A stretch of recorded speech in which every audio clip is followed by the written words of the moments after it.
Hello, मैं हूं doctor Ankita सेठी, आपकी दोस्त फ्रॉम होम्यो वर्ल्ड। तो आज हम डिस्कस कर रहे हैं होम्योपैथी रेमेडी फॉर हेमरॉइड्स, मतलब पाइल्स या बवासीर। अगर किसी के टॉयलेट में खून आ रहा है, बहुत ज़्यादा खून आ रहा है, आप स्टूल पास करने जाते हैं, उसके बाद उसमें खून आता है और लंबे समय तक आपको बैठने उठने में दिक्कत आती है, दर्द रहता है, आपको टॉयलेट पास करने से डर लगने लग गया है बिकॉज ऑफ पेन, आपको बहुत ज़्यादा पेन होता है, इचिंग रहती है इस एरिया में। तो उसके बारे में आज हम होम्योपैथी रेमेडी डिस्कस करेंगे। तो सबसे पहले जिन लोगों ने मेरे चैनल को सब्सक्राइब नहीं किया, पहली बार देख रहे हैं मेरे वीडियो को, तो पहले मेरे चैनल को सब्सक्राइब कीजिए। और जिन लोगों ने मेरे चैनल को सब्सक्राइब कीजिए उनका बहुत बहुत शुक्रिया, धन्यवाद। तो स्टार्ट करते हैं वीडियो विद हेमरॉइड्स या बवासीर।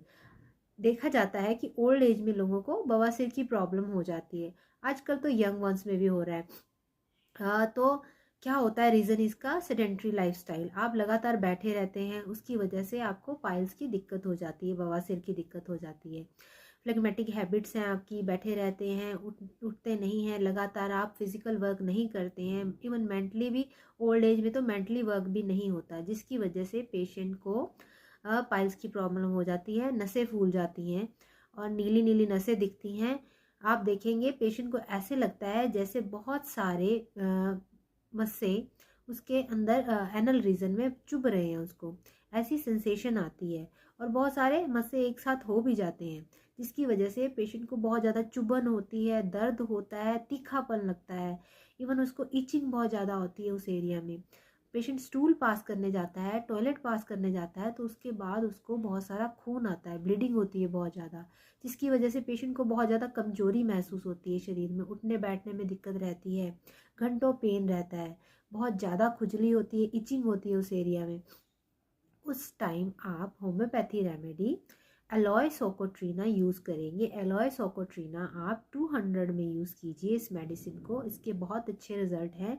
पेशेंट के जो मस्से हैं वो बैठ जाते हैं अगर फर्स्ट सेकंड स्टेज में है। थर्ड स्टेज में तो लास्ट ऑपरेशन ही होता है, अगर आप थर्ड स्टेज में चले गए हैं तो। और अगर आपका रेक्टम बाहर की तरफ आ रहा है, मतलब आपका जो स्टूल पास करने वाला एरिया वो बाहर निकलने लग गया है जोर लगा लगा के, तो उसको भी ये ठीक करता है, ये मसल्स को मजबूत करता है, मसल्स ठीक होती हैं इससे और पेशेंट को आराम आता है, रेक्टम भी ठीक होता है, पाइल्स की प्रॉब्लम भी ठीक होती है, मस्से बैठ जाते हैं।